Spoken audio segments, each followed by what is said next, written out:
Hi hello നമസ്കാരം. നമ്മൾ big boss കണ്ട് റിയാക്ട് ചെയ്യാൻ പോവുകയാണ്.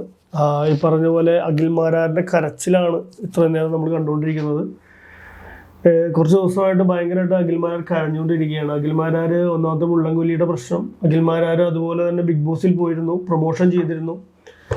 അഖിൽമാരാറിന് ശേഷം കരച്ചിലാണ്. മുള്ളൻകൊല്ലി ഹിറ്റായില്ല, മാസ് റോളുകൾ കൊടുത്തിട്ടും എന്തൊക്കെയാണ് സത്യം പറഞ്ഞു കഴിഞ്ഞാൽ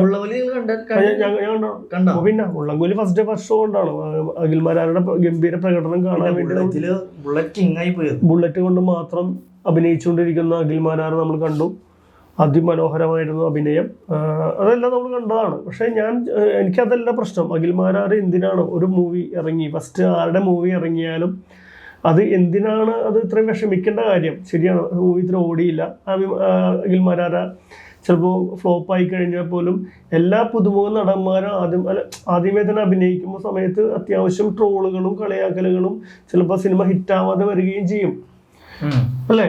ഇപ്പൊ എത്രയോ നടന്മാരുടെ മക്കൾ വരുന്നു, പല ആൾക്കാരും വരുന്നു. പുള്ളിയും ഇതേപോലെ ഡയറക്ടർ ചെയ്തൊരു പടം ഉണ്ടല്ലോ, അതിന്റെ അവസ്ഥ എന്തായിരുന്നു പുള്ളി ഒന്ന് ആലോചിച്ചാൽ മതി.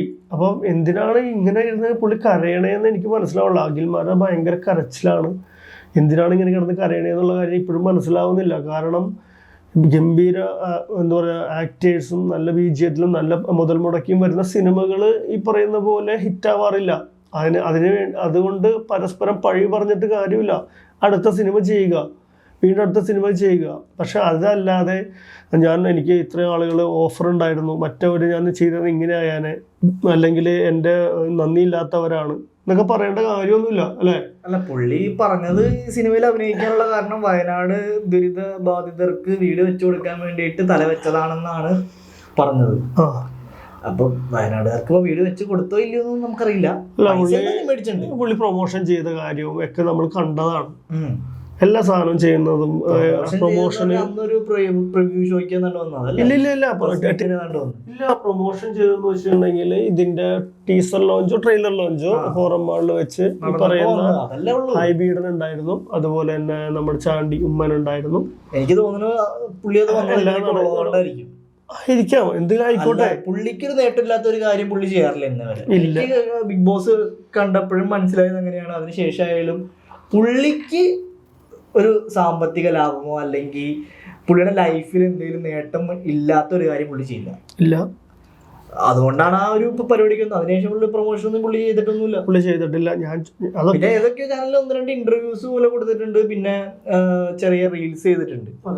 അല്ലാതെ ഈ പറയുന്ന മുള്ളൻകൊല്ലി ടീംസ് അല്ലാതെ കുറച്ച് പ്രൊമോഷൻ പരിപാടികളൊക്കെ വെച്ചിട്ടുണ്ടായിരുന്നു. ബഡ്ജറ്റ് ചെറിയൊരു പടമാണ്, അപ്പൊ അതിൻ്റെതായ ചെറിയ രീതിയിലുള്ള പ്രൊമോഷൻസ് ആണ് ചെയ്തിട്ടുള്ളൂ. പക്ഷെ അതില് സഹകരിച്ചില്ല എന്നാണ് ഈ പറയുന്ന പ്രൊഡ്യൂസേഴ്സ് ആയാലും അല്ലെങ്കിൽ ആ ഒരു ഡിപ്പാർട്ട്മെന്റിലുള്ളവർ പറയുന്നത്. പക്ഷെ അഖിൽമാരാർ പറയുന്നത് പുള്ളി ചെയ്തു.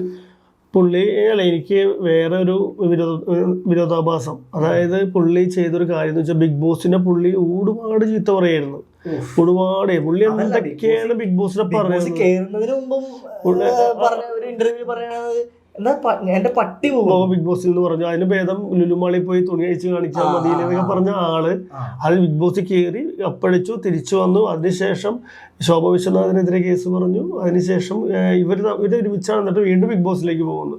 ഒരുമിച്ചല്ല അല്ലേ, ഷിയാസും ശോഭ വിശ്വനാഥ് പോയ ഇവൻ ഈ പറയുന്ന ഇദ്ദേഹം എന്താ ചെയ്തത്, വീണ്ടും ബിഗ് ബോസിൽ പോയി അതിന് പ്രൊമോഷൻ ചെയ്ത് ഉണ്ടാവാതിരിക്കട്ടെ. എന്നിട്ട് തിരിച്ചു വന്നു.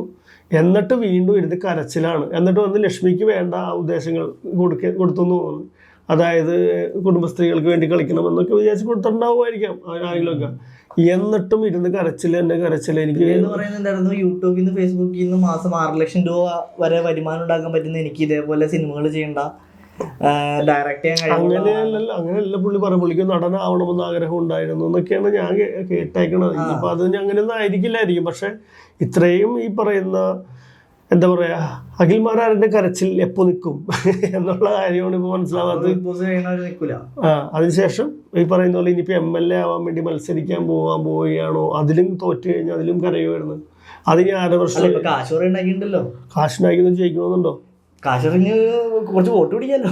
വോട്ട് പിടിക്കട്ടെ. അതല്ല, ഞാൻ ഇപ്പോഴും മനസ്സിലാക്കാത്ത കാര്യം, ഇത്രയും ആളുകളെ ആദ്യം തന്നെ അത് മോശമായിട്ട് പറയും, അതിനുശേഷം വീണ്ടും അതിലേക്ക് ചെല്ലും, അതിപ്പോൾ പ്രൊമോഷൻ ചെയ്യും, തിരിച്ചു വരും, വീണ്ടും പോകും, തിരിച്ചു വരും. ഇതൊക്കെ തന്നെയാണ് പുള്ളിയുടെ പ്രോഗ്രാം. എന്നിട്ടും ഇപ്പോഴും ചന്തുവിൻ്റെ ജീവിതം പിന്നെയും ബാക്കി. ഈ ലക്ഷ്മി എന്നൊരാളെ ഭയങ്കര സപ്പോർട്ട് ചെയ്ത് ഭയങ്കരമായിട്ട് പറയുന്നുണ്ടായിരുന്നു. എനിക്കൊരു കാര്യം പറയാനുണ്ടായിരുന്നു. അതായത് ഇപ്പോൾ LGBT കമ്മ്യൂണിറ്റി അല്ലെങ്കിൽ ഗേ എന്നുള്ള പല ആളുകളും, പിന്നെ സ്ത്രൈണ സ്വഭാവമുള്ള പുരുഷന്മാർ, ഇവരൊക്കെ അല്ലെങ്കിൽ പല പല കാറ്റഗറിയിലുള്ള ആൾക്കാർ ബിഗ് ബോസിൽ വരുന്നുണ്ട്. ഇപ്പോൾ നമുക്ക് അവരുടെ ലൈഫ് കാണാൻ പറ്റും, ആളുകൾ അവരെ എങ്ങനെ നോക്കുന്നത് കാണാൻ പറ്റും, പിന്നെ അവരോട് ആളുകൾ ഇടുന്ന കമൻറ്റുകൾ, ഇതെല്ലാം നമുക്ക് കാണാൻ പറ്റുന്നുണ്ട്. പക്ഷെ അത് കണ്ടു കഴിഞ്ഞിട്ട് ഒരുപാട് ആളുകൾ വഴിതെറ്റി പോകുമെന്ന് പറയുന്ന ആളുകളാണ് ഒട്ടുമിക്ക ബിഗ് ബോസിൽ വന്നേക്കുന്ന കാര്യമാണ് ഞാൻ കണ്ടേക്കുന്നത്. അതുപോലെ തന്നെ ഇത് കണ്ടു കഴിഞ്ഞാൽ ഒരു പക്ഷേ ഞാൻ മനസ്സിലാക്കുന്ന കാര്യം എന്ന് വെച്ചാൽ ഇവർ ഇങ്ങനെ ആയിക്കഴിഞ്ഞാൽ, അല്ലെങ്കിൽ ഇങ്ങനെ നമ്മൾ വന്നു കഴിഞ്ഞാൽ ഇങ്ങനെയൊക്കെ ആളുകൾ ഇന്ന് പ്രതികരണം ഉണ്ടാവും. പിന്നെ ഇത് ഒരുപാട് സ്ട്രഗിൾ ചെയ്യേണ്ടി വരും. ഇങ്ങനെ ഒരു ലൈഫ് ആളുകൾ കാണാൻ പറ്റും. അങ്ങനെ കണ്ടു കഴിഞ്ഞാൽ എനിക്ക് തോന്നുന്നു വെച്ചിട്ടുണ്ടെങ്കിൽ കുറേ പേർക്ക് അതിൽ നിന്ന് വർക്കൗട്ട് ചെയ്ത് പോകാൻ പറ്റും. കുറേ പേര് ചിലപ്പോൾ എന്തൊക്കെ ചെയ്താലും സ്ട്രഗിൾ ചെയ്ത് ചിലപ്പോൾ നിൽക്കുന്ന ഒരു ഇത് ഉണ്ടാവും, ഈ ലൈഫിൽ ഉണ്ടാവും എന്ന് എനിക്ക് തോന്നിയിട്ടുണ്ട്. പിന്നെ ഈ ഗേ ആയാലും ലെസ്ബിയൻ ആയാലും എനിക്ക് തോന്നിയൊരു കാര്യം, അവരുടെ ലൈഫിൽ നിന്ന് തന്നെ അവർക്ക് ഈ പറയുന്ന ഓപ്പോസിറ്റ് സെക്സിനോട് ഒരുതരം വിദ്വേഷവും വെറുപ്പും തോന്നിയിട്ട് ഇപ്പൊ തന്നെ കഴിഞ്ഞ ദിവസം റിയാ സലീം തന്നെ പറഞ്ഞല്ലോ, എല്ലാവരുടെ ലൈഫിൽ എന്തെങ്കിലും ട്രോമ ഉണ്ടാവും. അപ്പൊ അങ്ങനെയൊക്കെ വരുന്ന ആളുകളൊക്കെ ആയിട്ടാണ് ഇതിലേക്ക് വരുന്നതെന്നും ചിലപ്പോൾ നമുക്ക് കാണാൻ പറ്റുന്നുണ്ട്. അപ്പോൾ ഇതിൽ നിന്ന് ഉൾക്കൊള്ളേണ്ട ആൾക്കാർ, നല്ല കാര്യങ്ങൾ ഉൾക്കൊള്ളേണ്ട ആൾക്ക് എന്ത് കാര്യം ഉണ്ടായാലും നല്ല കാര്യം ഉൾക്കൊള്ളേണ്ട ആളുകൾക്ക് നല്ല കാര്യം ഉൾക്കൊള്ളാം, മോശമായിട്ട് ഉൾക്കൊള്ളേണ്ട ആൾക്കാർക്ക് മോശമായിട്ട് ഉൾക്കൊള്ളാം, അത് അനുകരിക്കണവർക്ക് അത് അനുകരിക്കാം. പക്ഷേ ജനങ്ങളെല്ലാം ഇത് വാച്ച് ചെയ്യുമ്പോൾ അവരുടെ പ്രതികരണം എന്താണെന്ന് ഇതിന് മനസ്സിലാക്കാൻ പറ്റുമെന്ന് എനിക്ക് തോന്നിയത്.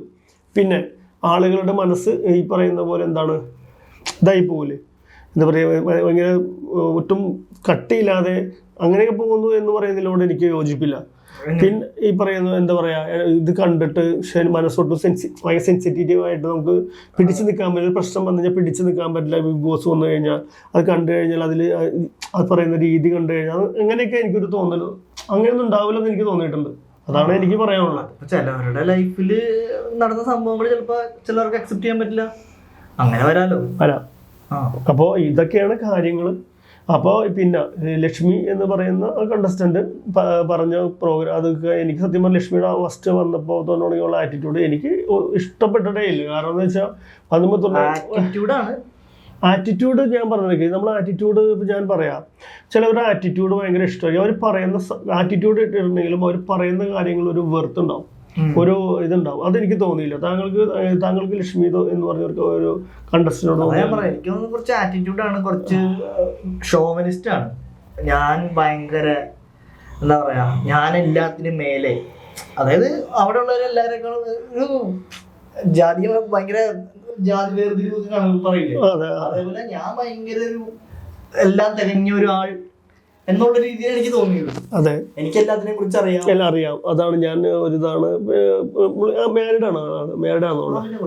കൊച്ചു അതല്ലേ പുള്ളിക്കാരി പറഞ്ഞ കൊച്ചുങ്ങൾ കാണുന്ന പരിപാടിയാണ്. ഞാൻ ബർത്ത്ഡേക്ക് കാണിച്ചിട്ട് അത് അത്രയും കുഞ്ഞു കുട്ടിയാണ്. ബർത്ത്ഡേക്ക് എന്തോ എനിക്ക് ലക്ഷ്മിയുടെ ബർത്ത്ഡേ ആണെന്ന് തോന്നുന്നു. ബർത്ത്ഡേക്ക് കുഞ്ഞു കുട്ടിനെ കാണിച്ചു തോന്നുന്നു. അത്രയും ചെറിയ കൊച്ചൊക്കെ ചിലപ്പോൾ ഇത് കാണുന്നുണ്ടാവുമായിരിക്കും അല്ലേ, അപ്പോൾ അതുകൊണ്ട് മനസ്സിലാക്കുന്നുണ്ടാവുമായിരിക്കും. അപ്പോൾ അത് ഇതാണ്. പിന്നെ ഈ പറയുന്ന പോലെ മറ്റുള്ളവരുടെ കാര്യങ്ങൾ പറഞ്ഞതിൽ എനിക്ക് ഒരു ഭയങ്കര മോശമായിട്ട് തോന്നി. മറ്റുള്ളവർക്ക് വീട്ടിൽ കയറ്റാൻ ഉള്ളില്ല എന്ന് പറഞ്ഞതിൽ എനിക്ക് ഭയങ്കരമായിട്ട് സ്ലിപ്പ് ഓഫ് ടങ് ആയിട്ട് എനിക്ക് തോന്നി. നമ്മൾ ദേഷ്യപ്പെട്ട് സംസാരിക്കുമ്പോൾ നമ്മൾ എന്തൊക്കെ വായിന്ന് വിളിച്ചു പറയും. പുള്ളിക്കാരി ഇതുവരെ വന്നതിൽ ഏറ്റവും ദേഷ്യപ്പെട്ട ഒരു സമയമായിരുന്നു അത്. അത്ര ഒരാഴ്ചത്തെ എപ്പിസോഡിൽ ഏറ്റവും ദേഷ്യപ്പെട്ട ഒരു സിറ്റുവേഷൻ ആയിരുന്നു അത്. ആ സിറ്റുവേഷനിൽ നമ്മളിങ്ങനെ സ്വാഭാവികമായിട്ട് ഇങ്ങനെ ചീത്ത പറഞ്ഞുകൊണ്ടിരിക്കുമ്പോൾ നമ്മൾ തെറി വിളിക്കാതിരിക്കാം, നമ്മൾ പല പല കാര്യങ്ങൾ പറയും. അപ്പൊ അതില് ഇപ്പൊ പുള്ളിക്കാരി പറഞ്ഞത് എന്തായിരുന്നു, എന്തോ ഒരു നേരത്തെ നമ്മൾ വീഡിയോ കണ്ടപ്പോ പറഞ്ഞില്ലേ, അതായത് അത് പറഞ്ഞപ്പോ തന്നെ മാറിപ്പോയി. അതായത് നിങ്ങളെയൊന്നും വീട്ടിൽ കയറ്റില്ല അല്ലെ, നിങ്ങളൊന്നും വീട്ടിൽ കയറ്റില്ല, വിളമാർക്കുള്ള സപ്പോർട്ടിന് വേണ്ടിയിട്ടാണോ നിങ്ങളൊക്കെ വാക്ക് പറയുന്നുണ്ട് പുള്ളിക്കാരി. പക്ഷെ അത് തിരിഞ്ഞുപോയി. പുള്ളിക്കാരി പറയാൻ ഉദ്ദേശിച്ചത് അതിന്റെ ഓപ്പോസിറ്റ് ആണെങ്കിലും പുള്ളിക്കാരി പറഞ്ഞു വന്നപ്പോ പുള്ളിക്കാരി അതാണെന്നുള്ള രീതിയിലാണ് പറഞ്ഞത്. അപ്പൊ തന്നെ നമുക്കത് കാണാൻ മനസ്സിലാവും പുള്ളിക്കാരി ഉദ്ദേശിച്ചതല്ല വായിൽ നിന്ന് വന്നത്. നാക്ക് പലപ്പോഴും ചതിക്കൂലോ ആണ്. അപ്പൊ ഈ സ്ലിപ്പ് ഓഫ് ടങ് എന്ന് പറഞ്ഞ കാര്യങ്ങൾ ഒരു തെറിയാണ് പറഞ്ഞിരുന്നെങ്കിൽ കുഴപ്പമില്ല എന്നാണ് പറയുന്നത്. തെറി പറഞ്ഞിട്ടുണ്ടല്ലോ ഈ അപ്പാനിശത്ത്. അല്ല ഞാൻ പറയല, അപ്പാനിശത്ത് അക്ബർ എത്ര തെറി അത് കുഴപ്പമില്ലെന്ന് പറയണേ. അല്ല കുഴപ്പമുണ്ട്. അപ്പൊ ഇപ്പൊ പുള്ളിക്കാരി ചെയ്തത് കുഴപ്പമില്ല. അതാ പറഞ്ഞ സ്ലിപ്പ് ഓഫ് ടങ് ആണെന്ന്. സ്ലിപ്പ് ഓഫ് ടങ് ആണെങ്കിലും ഈ പറഞ്ഞ കാര്യങ്ങള് ഈ പറഞ്ഞ തെറ്റല്ലേ? അതാണ് ബിഗ് ബോസ്. ബിഗ് ബോസിന് ശരിക്കും എന്താണ് ഇത്രയും പിരിമുറുക്കത്തില് അത്രയും ഒരു ഇഷ്യൂല് ആ സംഭവമേ അവര് ആരും മൈൻഡിലേക്ക് കയറിയില്ല. പിന്നെ വീക്കെൻഡ് എപ്പിസോഡിൽ ലാലേട്ടൻ വന്നിട്ടാണ് ആ സാധനം ഇടുന്നത്. മൈൻഡിലേക്ക് കയറിയില്ല എന്ന് പറഞ്ഞ കാര്യത്തില് അത് പുറത്തത്ര ചർച്ചയായ വിഷയം, പുറത്തത്ര ആളുകൾ കേട്ട വിഷയം, ചർച്ചയായിരുന്നു. അതിപ്പോ അവിടെ തന്നെ ലാലേട്ടൻ ഒരു ഇത് കൊടുത്തിട്ടുണ്ടായിരുന്നു, ടാസ്ക് കൊടുത്തിട്ടുണ്ടായിരുന്നു. ഒരാളൊരു പേപ്പറിൽ കഥ വായിക്കുന്നു, ആ കഥ എൻഡിങ്ങിൽ എത്തുമ്പോ എങ്ങനെയാ വന്നത്, അതെന്തിനാ ചെയ്യിച്ചത്? അത് ചെയ്യിച്ചത് എന്തിനാ? അത് ചെയ്യിച്ചത് മസ്താനിയും പറയാൻ പറ്റില്ല. കാരണം അത് അവിടെ ഉള്ള ആളുകൾ അത് റിയാക്ട് ചെയ്തില്ലെങ്കിലും പുറത്ത് ഒരുപാട് ആളുകൾ ലക്ഷ്മി പറഞ്ഞതിനെ കുറിച്ച് പറയുന്നുണ്ടായിരുന്നു. അപ്പൊ അവൾ നോർമലൈസ് ചെയ്യുന്നതിനെ പറ്റി ഈ വിഷയം ഇതിലില്ല എന്ന് പറഞ്ഞു.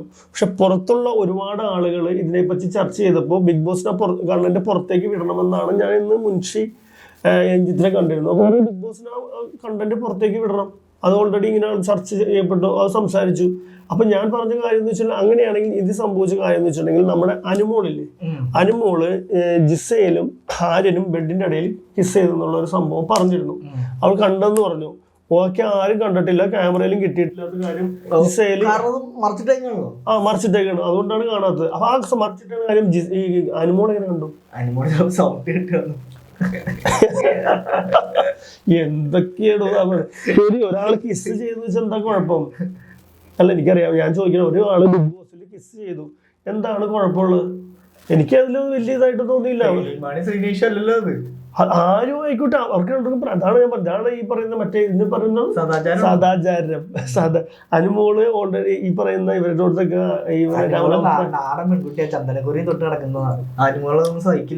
അനുമോള് എന്താണ് സഹിക്കാത്തതെന്ന് എനിക്കറിയില്ല. ഞാൻ ഇപ്പോഴും അപ്പൊ അത് സംസാരിച്ച് വന്ന അവസരം അനുമോള് പറഞ്ഞു ഞാൻ കണ്ടതാണ് എന്നുള്ള രീതിയിൽ തന്നെ അങ്ങോട്ട് പറഞ്ഞു. കാരണം അത് എന്തിനു വേണ്ടി എനിക്കറിയില്ല, അതൊരു എന്ത് ഇതാണെന്ന് മനസ്സിലായി. അതിനുശേഷമാണ് ഒനീലിന്റെ കേസ് വന്നത്. ഈ ഒനീലിന്റെ കേസ് സെയിം ഇത് തന്നെ ഇവള് പറഞ്ഞു, അത് പറഞ്ഞു എനിക്ക് ഈ ഒനീലിന്റെ അടുത്ത് ഇവള് പറയണത് കേട്ടിട്ടില്ല. ഒനീല് ബ്രഷൊക്കെ ചെയ്യുമ്പോൾ ബാത്റൂമിൽ പറയുന്നത് ഒരു കാര്യം സംസാരിക്കാനുണ്ട്, പല്ലൊക്കെ തേച്ചിട്ടൊക്കെയാണ് ലക്ഷ്മി, പല്ലൊക്കെ തേച്ചിട്ട് മൈക്ക് ധരിക്കാൻ സംസാരിക്കാം. മൈക്ക് ധരിക്കാൻ ഇവര് പറയേണ്ട കാര്യമില്ല. ബിഗ് ബോസ് മൈക്ക് കിടക്കാൻ ബിഗ് ബോസ് പറയും, ഇനി ഇവള് പറയേണ്ട കാര്യമുണ്ടോ? എല്ലാവരും എന്തിനാണ് മൈക്ക് ഇപ്പൊ നീ മൈക്ക് ധരിച്ച് നീ പറയുന്നത് അങ്ങനെ ഒരാൾ തെറ്റ് ചെയ്ത് കഴിഞ്ഞാൽ ഇവരുടെ മൊത്തത്തിലുള്ള പോയിന്റ് പറയും. ഒരാൾ തെറ്റിയെന്ന് വെച്ചാൽ മൈക്ക് ധരിക്കും എന്ന് പറഞ്ഞാൽ വിളിച്ചു പറയുമ്പോൾ മൈക്ക് ധരിക്കുന്നുണ്ടെങ്കിൽ സൗണ്ട് ഇയാളെ കേൾക്കുന്നില്ല എങ്കിൽ അത് എന്തെങ്കിലും ആവട്ടെ, ശരി, അത് പോയിന്റ് പറയും. മൈക്ക് ധരിക്കും, എനിക്ക് പറയാനുണ്ട്, ഇവൾക്ക് കംഫർട്ടബിൾ ആയിട്ട് ഫീൽ ചെയ്തു, ഓക്കെ, എന്താണത്? പിന്നെ അതങ്ങനെ എപ്പം നടന്ന കാര്യമാണെന്ന് അറിയാമോ? അത് ഇവളോട് പറഞ്ഞു. ഇവള് പിന്നെ ഈ പറഞ്ഞ അതുപോലെ സംഭവം പറഞ്ഞ് കത്തിക്കാൻ തുടങ്ങി. 2 സാധനങ്ങൾ ഇപ്പൊ വളരെ ശാന്തമായി. അതിന് റിയാസ് വന്ന സമയത്ത് അതിലൂടെ എനിക്ക് യോജിപ്പുണ്ടായിരുന്നില്ല. ഈ ലക്ഷ്മീനെ ടാർഗറ്റ് ചെയ്ത് എല്ലാവരും ലക്ഷ്മീനോട് വന്നിട്ട്, കാരണം ഒരാൾ നിൽക്കുന്ന സമയത്ത് അയാൾ പറഞ്ഞേക്കുന്ന കാര്യങ്ങൾ അതുകൊണ്ടായിരിക്കും. റിയാസൊക്കെ അങ്ങനെ ഒന്ന് ടാർഗറ്റ് ചെയ്യണമെന്ന് എനിക്ക് വലിയ താല്പര്യം തോന്നിയൊന്നുമില്ല. പക്ഷെ ഈ അഖിൽമാരാർ കണ്ട കാരണം എന്താ? പക്ഷെ അത് ശരിക്കും പറഞ്ഞാൽ എനിക്ക് തോന്നിയേക്കുന്നത് ബിഗ് ബോസിൽ വന്നപ്പോൾ അഖിൽമാരാർ, അഭിഷേക് അവരൊക്കെ തമ്മിൽ എന്ത് ചെയ്ത് ഈ മുള്ളംകൊല്ലിയുടെ പ്രമോഷൻ വന്ന സമയത്ത് ഇവളോട് പറഞ്ഞിട്ടുണ്ടാവും ഈ കുടുംബ പ്രേക്ഷകരെ ഇത് ചെയ്യാനായിട്ട്. ആ സമയത്ത് പുള്ളിക്കാരത്തി ചെയ്ത് അത് ഇവരുടെ കയ്യിൽ തന്നെയാണ്. അപ്പൊ അത് പാളി കഴിഞ്ഞപ്പോൾ കിടന്ന് പുറത്തുനിന്ന് അഖിൽമാരാർ എന്തിനാണ് കരയണത്? ഇങ്ങനെ കിടന്ന കരയല്ലേ മാരാരെ എന്നാണ് എനിക്ക് പറയാനുള്ളൂ. ഈ അഖിൽമാരുടെ എന്തോ ഷിയാസിനോടൊന്ന് ചോദിച്ചു, പിന്നല്ലാതെ അഖിൽമാരാർ ഇത് പറയും, പിന്നെ പറയും ബിഗ് ബോസ് ഒരുപാട് കാര്യങ്ങൾ പറയും, എന്നിട്ട് നീ ചീത്ത പറഞ്ഞ രീതിയിലാണ്. എന്താണ് സംഭവം നമുക്ക് മനസ്സിലാവണില്ല. എന്താണ് അഖിൽമാരാർ ഇങ്ങനെ പറയുന്നത്? ഭയങ്കര ഇപ്പൊ നമ്മൾ നേരത്തെ ലക്ഷ്മിയുടെ ഭയങ്കര അറിവുള്ള അഖിൽമാരാർ മാത്രം ഇരുന്ന് പറയുന്നു, അഖിൽമാരാർ മാത്രം ഇരുന്ന് ഭയങ്കരമായിട്ട് പ്രശ്നം ഉണ്ടാക്കുന്നു, അഖിൽമാരാർക്ക് മാത്രം കരച്ചില് വിഷമം കാര്യങ്ങളുള്ളൂ, വേറെ അവിടെ ഉള്ള ഒരു കണ്ടസ്റ്റന്റിന് വിഷമങ്ങളില്ല, ബുദ്ധി പ്രശ്നങ്ങളില്ല. അഖിൽമാരാർ കണ്ടസ്റ്റന്റ് എന്താ പറയാ, അതിനിടയ്ക്ക് സിദ്ദിഖ് ഓജി ഒരാളുണ്ടല്ലോ മറ്റേ ബിഗ് ബോസിൽ തന്നെ ഉണ്ടായിരുന്നു വെച്ചത്, കിഡ്ല ഫിറോസിന് വേറെ ഫിറോസ് ഉണ്ടല്ലോ, 2 ഫിറോസ് ഓജിയ, അങ്ങനെ ഒരാളാണ്. പുള്ളി വന്നിട്ട് ഭയങ്കര അയ്യൽ എന്തൊരു ലേഡിയാണത് എന്നൊക്കെ പറഞ്ഞ് ഭയങ്കര സപ്പോർട്ട്. എന്ത് ലേഡി, ആദ്യം തന്നെ ആണുങ്ങളോട് എല്ലാവരോടും അവള് മാപ്പ് പറഞ്ഞു. ഫുൾ ആണുങ്ങളോട് മാപ്പ് പറഞ്ഞു. തെറ്റാ തന്നെയാണ് സംഭവം.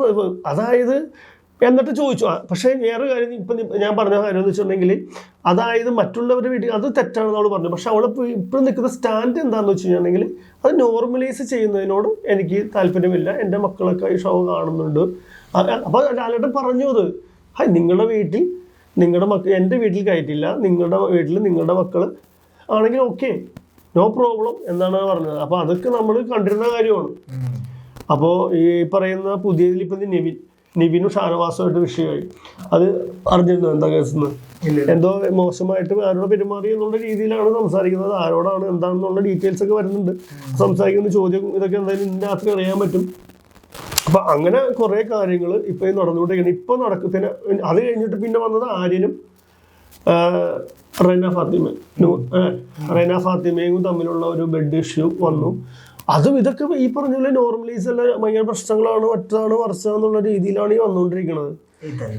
ഇത് ഞാൻ ചോദിക്കണ്ടേ, ബിഗ് ബോസിൽ കംപ്ലീറ്റ് ഇതേപോലത്തെ ചീപ്പ് ഞാൻ ചോദിച്ചിരുന്നു മറ്റേ മുൻഷിയുടെ ഇത്രയും ചീപ്പായിട്ടിരുന്ന് ഇങ്ങനത്തെ കാര്യങ്ങൾ പറയണത് എന്താണെന്ന് ഞാൻ ചോദിച്ചു. അതായത് ചീപ്പ് കണ്ടന്റുകൾ, അതായത് അവർ തൊട്ടു എൻ്റെ അടുത്ത് വന്നപ്പോൾ എനിക്ക് അങ്ങനെ ഭയങ്കരമായിട്ട് അൺകംഫർട്ടബിൾ ഫീൽ ചെയ്തു.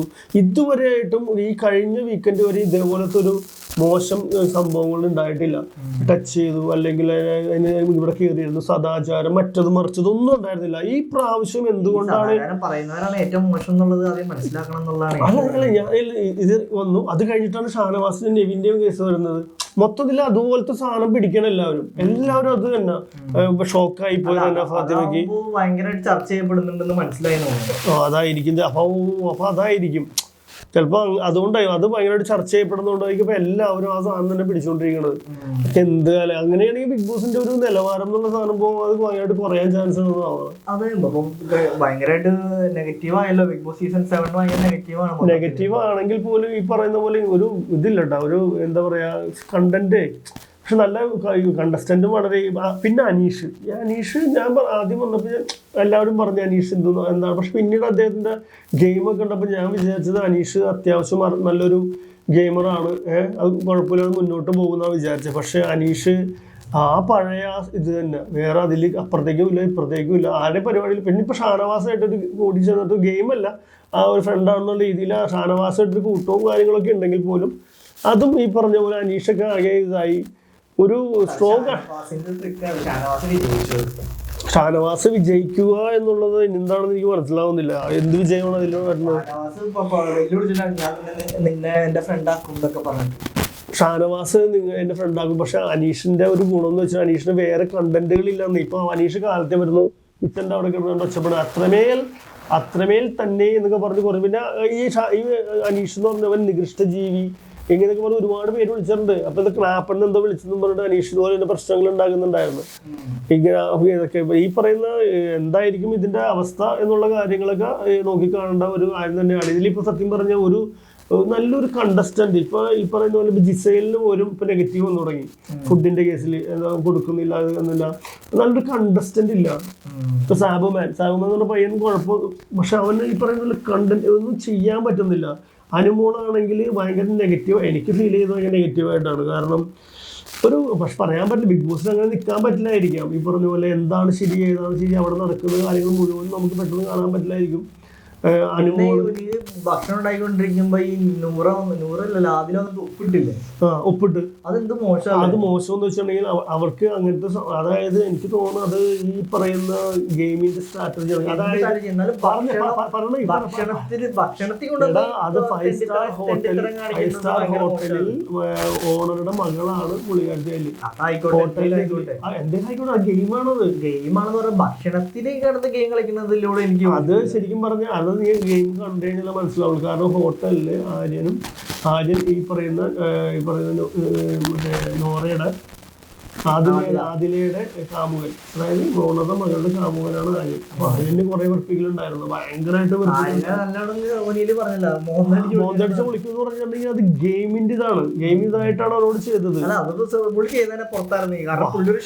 അതെ, ഷെഫുമാരെ ഏറ്റവും കൂടുതൽ ഭയങ്കര ഇമ്പോർട്ടൻസ് അത് പറഞ്ഞിട്ട് ചെയ്തേക്കുന്നത് അതിങ്ങനെ ഡിസ്റ്റർബ് ചെയ്യാനും ഒരുപാട് ഗെയിമിന്റെ ഇതായിട്ടാണ് സംഭവം ചെയ്യുന്നത്. അതുപോലെ ഈ പറയുന്ന പിന്നെ ഷാനവാസിന്റെ സ്റ്റാർ കൂടെ തിരിച്ചു ഷാനവാസ് തരാൻ പറ്റില്ല എന്ന് പറഞ്ഞു. ഷാനവാസ് പിന്നെ റിയാസ് എന്ത് പ്രൊവോക്ക് ചെയ്താലും, അതൊരു ഗസ്റ്റ് എന്തോരം പ്രൊവോക്ക് ചെയ്താലും ഷാനവാസ് തിരിച്ച് അത് നല്ല രീതിയിൽ പെരുമാറണമായിരുന്നു. ലാസ്റ്റിന് വേണ്ടി കൈയടിക്കാം, ഷാനവാസ് ഇത് അടിപൊളിയാണെന്ന് പറഞ്ഞു. പക്ഷെ എന്തായാലും ഒരു ഗസ്റ്റ് ഏത് സ്ഥലത്തേക്ക് വന്നാലും നന്നായിട്ട് പെരുമാറണമെന്നാണ് എനിക്ക് പറയാനുള്ളത്. അത് അങ്ങനെ ചെയ്യും. ഇപ്പൊ നമ്മൾ ഫൈവ് സ്റ്റാർ ഹോട്ടലാണ് വർക്ക് ചെയ്യുന്നത്. അപ്പൊ നമ്മൾ അവിടെ ചെല്ലുന്ന സമയത്ത് നമ്മൾ എന്ത് ചെയ്യും? ആയിക്കോട്ടെ. അപ്പൊ പിന്നെ ഈ റിയാസ് വന്നിട്ട് ആ വേസ്റ്റ് ഒക്കെ എടുത്ത് ഇട്ടതിനെ പറ്റി എന്താണെന്ന് നിങ്ങൾക്ക് പറയുന്നത്? റിയാസ് ആയിരിക്കും, അതന്നെ നമ്മൾ കസ്റ്റമർ പല വിധത്തിലായിരിക്കും ചെയ്യുന്നത്. കസ്റ്റമർ പല കളി കളിക്കും. അതല്ല കസ്റ്റമർ ചെയ്യുന്ന കാര്യം. അവിടുത്തെ കസ്റ്റമർ വന്നിട്ട് പറയണേ, ഇത് നമ്മൾ വർക്ക് ചെയ്യുന്നു. കസ്റ്റമർ വന്നിട്ട് മാനേജർക്ക് പറയണം എന്താണ് ഈ കാണിച്ചിട്ട് അവിടെ ഇങ്ങനെയാണല്ലോ എന്ന് പറയുമ്പോൾ മാനേജർ വന്നിട്ട് പറയാണ് തൊഴിലാളിയുടെ ക്ലീൻ ചെയ്യാൻ പറഞ്ഞാൽ ക്ലീൻ ചെയ്തേ പറ്റൂ. അതൊക്കെ പക്ഷേ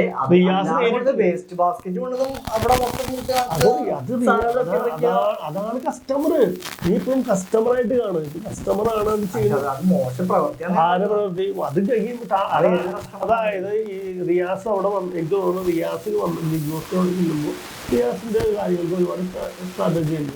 ആ സ്ട്രാറ്റജിക്ക് പരമായിട്ട് റിയാസിനോട് ഒരുപാട് കാര്യങ്ങൾ ചെയ്യാറുണ്ട്. റിയാസ് അത് ചെയ്തു.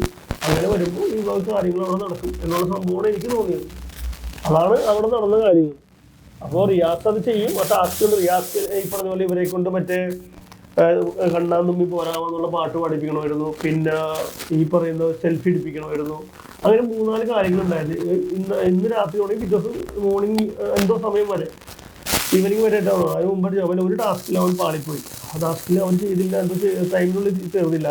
അപ്പോൾ അതുകൊണ്ട് അവർക്ക് നഷ്ടപ്പെട്ടപ്പോൾ ഇന്നോട്ടാണ് ഇന്നലെ അതിൻ്റെ ഇത് കിട്ടാൻ ചാൻസ് ഉണ്ട്. അവർക്കൊരു ഇത് എല്ലാ ഗെയിമും ഇപ്പോൾ എല്ലാ സാധനം കിട്ടുമ്പോൾ മറ്റുള്ളവർക്ക് പണിയാണ്. ഇപ്പോൾ വൈൽഡ് കാർഡ് ഒരു സാധനം കിട്ടിയെന്ന് വെച്ചോ, അത് ഇപ്പോഴത്തെ ടീമിന് പണിയായിരിക്കും.